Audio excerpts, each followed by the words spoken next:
Как познаването на българската история ще помогне на нашите състезатели? Тъй като това е една много дълга тема, мисля да я направя в 2 видеа. Сега повечето спортисти са като ние тук сме от България, ние тук нямаме условия за тренировки, то от нас нищо не става. Състезателят по определен спорт, който търси истината по всевъзможен начин, намира в нашата българска история, че всъщност ние сме били топа на топа и от най-великите народи на целия свят, защото ние сме дали страшно много.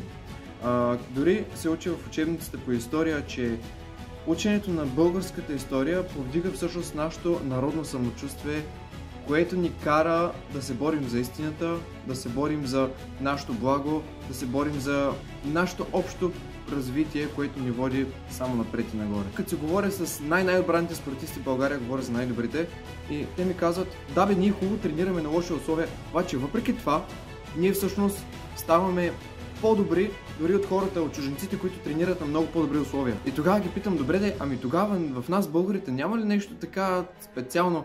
И те викат: верно, да бе, ама то наистина има нещо специално в нас, защото ние дори на лошите условия, ние пак излизаме супер кораби. Ако искаш да научиш нещо ново, свързано с спорта, което касае изцяло спортистите, така че последвай ме, харесай това видео и чакай за втора част.